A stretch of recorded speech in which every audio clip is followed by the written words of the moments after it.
Hello and good evening. Happy Wednesday, April 3rd. I thought I would come on and do a quick reading or update about what's going on in the sky for all of us because it's been active to say the least. Definitely for me, it has been a rocky week. Lots of emotions to say the least. Lots of old wounding stuff coming up for me. And I would imagine for any of us that have strong cardinal placements, so if you've got placements meaning your sun, moon, or any of your, particularly your inner planets, but in Libra, Aries, Cancer, or Capricorn, you will be feeling a lot of these energies a little bit more in comparison. So let's talk about some of the eclipses. So we had an eclipse already. It was considered a south node eclipse. A south node eclipse is when we are going to be releasing something that we no longer need, something from an old life. The idea of our south node is it's where we came from. It's what we came into this life with. The north node, though, is where we're traveling to in this lifetime, where we're headed. So essentially, that's the major difference there. The south node eclipse that happened on April 25th, it was a full moon, again in Libra, and it was at 5 degrees. So anything for people that were, that would have been in any of those other signs that I just mentioned, at or near 5 degrees, you would have felt that need to release potentially there. With it being in the sign of Libra, that can have a lot to do with old relationship patterns, people pleasing. It can do with even creative processes. Maybe there's some outdated ways that you create. Because Libra can represent art. It can also have to do with issues of balance, injustice, equality, So anything that's maybe centered around that needed releasing could have gotten it. I was lucky enough to have this hit my north node, exactly. So for me, this is really like I got the hit, look, you need to get rid of and let go of some things if you really want to, do what you said you were going to do in this lifetime. And that's the idea, I believe, in generally of having these eclipses, is they're trying to adjust us and adjust our lives and our pathway forward to keep us on track. And it's giving us that opportunity. Is it comfortable? Nope, not usually. It's very unstable, actually. So it's not a time, even though I know people are excited for this one that's coming up on the 8th, eclipses aren't really things you want to, take. You don't really want to take that energy in because it is not stable. And it's a better time to kind of like let the world do the adjustments and you kind of sit home and relax, because it can be a bit chaotic when they're going off because of that instability. So I thought I would just mention that. So again, the one we had last week was in Libra at 5 degrees. This was the second eclipse we've had in Libra. We had another one in the fall on October 14th. That was at 21 was it 20? Yeah, 21 degrees Libra. So this is the second of 3 eclipses that will be in the sign of Libra. The next one is going to be this year on October 2nd, so later in the fall. And that will be the final one in Libra. And the sign that is opposite Libra is where the north node is. That's Aries. That's the sign that opposes Libra. So we had our first Aries eclipse actually in the spring of last year. I believe it was the April eclipse in 2023. And then we're about to have one on Monday at 19 degrees Aries. And then we will have a final one in March of next year, 2025, at 9 degrees. So, and then we'll be complete with these signs.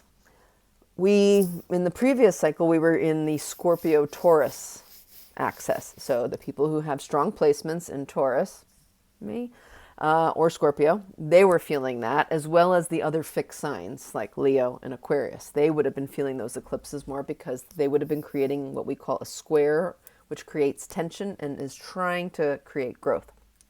So the one that is coming is going to be, as I said, at 19 degrees Aries. And the interesting thing about this particular one is that it's conjunct, meaning it's going to be at the same degree as Chiron. Chiron is my beloved wounded healer asteroid. It's a personal asteroid for me because it sits directly between my sun and moon, all of them in Taurus, so they all sit together. It's in Aries right now, so anybody who was born with Chiron in the sign of Aries, which would likely be for those of you probably in your mid 40s to early 50s is, generally who this would be. You have your Chiron likely in Aries. And so we would call that, usually our Chiron return is right about 50 years old. So depending on what degree it is in the sign, a little before or after. So, but Chiron is the wounded healer. It's the way we call it the wounded healer because it came in with wounding. Chiron's story is he was born half centaur, he was born a centaur, half horse, half human. And because of that, he was abandoned at birth, and he was then adopted by Apollo, who taught him everything he knew about herbalism and healing and, all these things that Chiron learned, and then, transformed all that into becoming the greatest healer. And so he became known as the wounded healer. And there's more to the story, but the idea of Chiron in our astrology chart is there's an area where we have all been wounded, generally speaking, in childhood. And it's in a particular, Chiron was in a particular sign at the time of your birth, so whatever sign it was in. And then it was in a particular house. And that will give you the themes for perhaps what your Chiron wound is about. The distinction with Chiron versus something like, Saturn, Saturn is here to teach us lessons and restrict things and hold things back and limit us so that we keep working harder and mastering that area. Chiron is different. It's more like a shamanic healing process that we have to go through ourselves. And as a result of that process, we then turn what our wound was into our greatest gift that we then can give back to humanity. And that's what I think is one of the most beautiful things about Chiron, especially if we learn what that is. So aside from the healing aspect that we would get and benefit from, we have the opportunity to turn that wound into a gift that we can then, support humanity with. And so by 50 years old, you really want to be doing that. Well, where Chiron is in the sky is going to be, like I said, at the exact degree of this eclipse. So that means at one level, collectively, we are dealing with collective wounds as a society. If it's not obvious, I mean, our way of dealing with things is far from a healing approach. So, so that's the biggest thing I wanted to point out about the one that's happening on this coming Monday, and I think people have been feeling. But the other thing that's interesting about this eclipse is, it being in the sign of Aries, is that Mercury is just started as of yesterday, really technically on the 1st. It's stationed retrograde, and it's retrograding back until the 25th, but it's going to come and hit this place as well. So this particular area of your chart, which in my case happens to be Mercury, so it feels like this is a real moment where I'm meant to be talking about astrology and sharing about Chiron, but it's going to be impacting particularly me, like how I speak. And trust me, I've been experiencing that all week. I've been feeling charged, but also hard to get things out, and especially when it's about something vulnerable, which obviously for most of us that is going to be the case, especially when it deals with our wounds. We're going to be a little bit more wounded in that area. But it's just something I've noticed for myself. I've been, finding myself crying pretty much daily for the last few days. And I think it's because what these eclipses, because it's in Aries, it really is an indication to me of a new beginning. Aries is the first sign of the zodiac. It is interested in starting things. It's the sign that tends to represent leaders or war, martial-like things. It can represent aggression. It can represent, different ways that we assert ourselves. It can represent our individuality, I think, is the biggest thing. And I think that's a big aspect that we're seeing right now. And when you're looking at, Aries, the individuality versus Libra, which has to do with the other, so people that we are in relationship with or partnership with, Aries is where we have, what is our self-authority. And so I'm wondering in this, if it's more personal, if some of us are gaining a sense of our own authority within relationships and letting go of things like people pleasing or doing things for the other Because when we have our own authority and when we show up to a relationship clear of what we want and what we need, we leave a lot less for the other person to have to figure out, number one. But also not misunderstand. And I think that can be a major issue in relationships when we're not communicating. So with Mercury there and now retrograding, it's probably going to add some dicey communication element to this.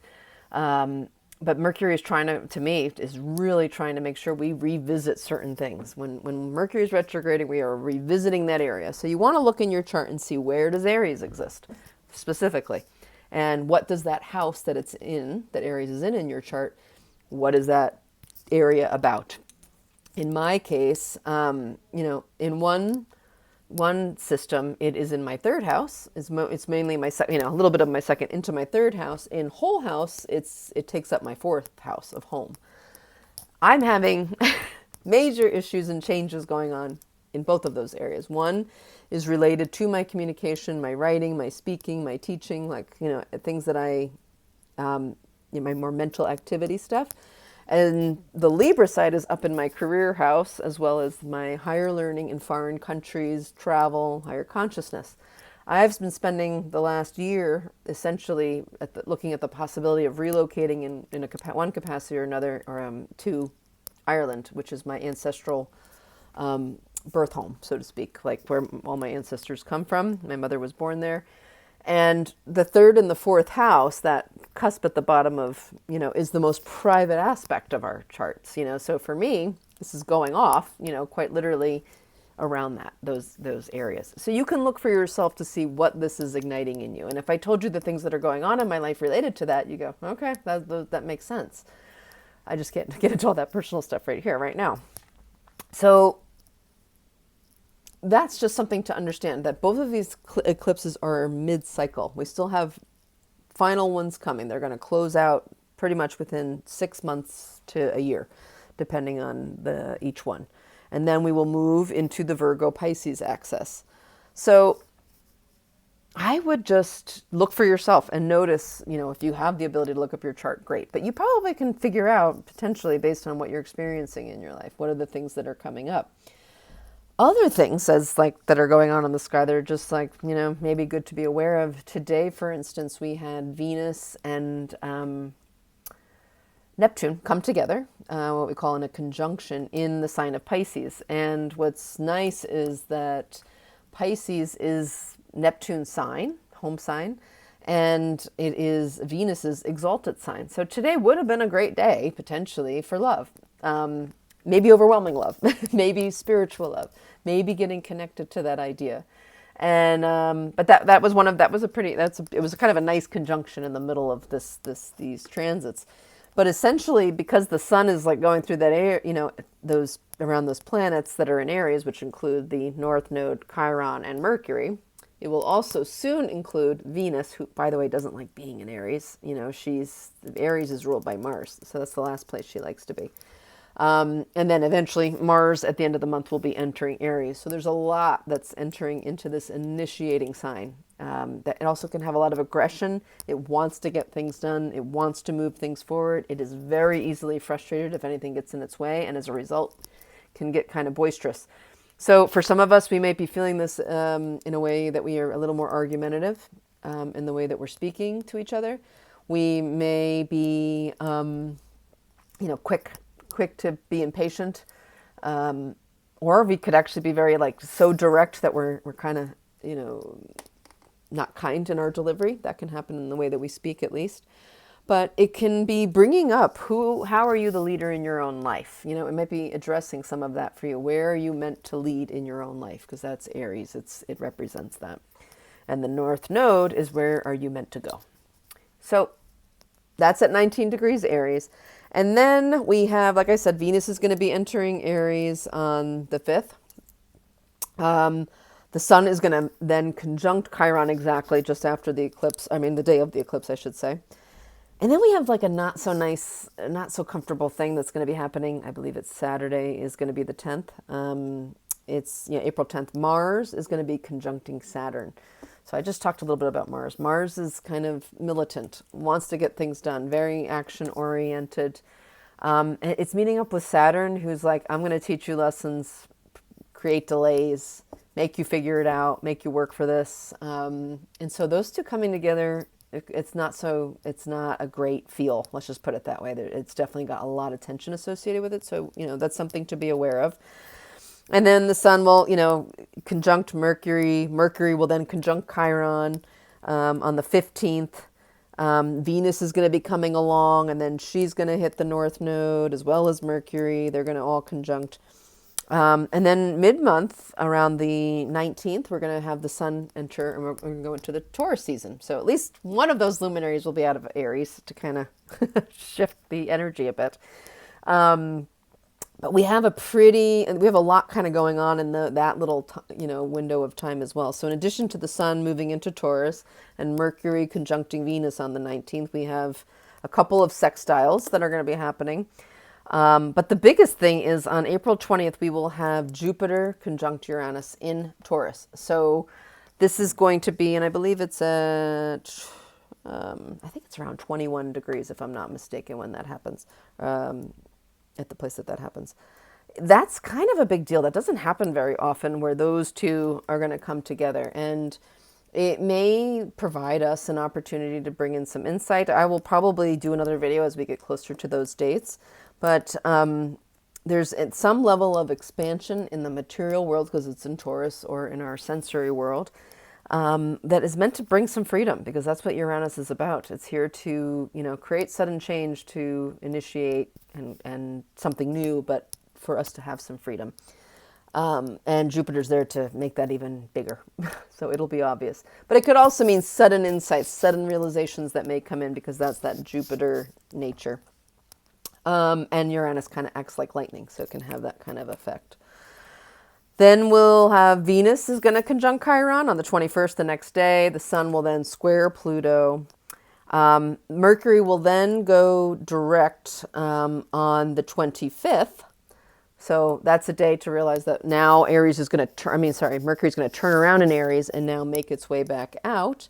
It's going to move all the way to...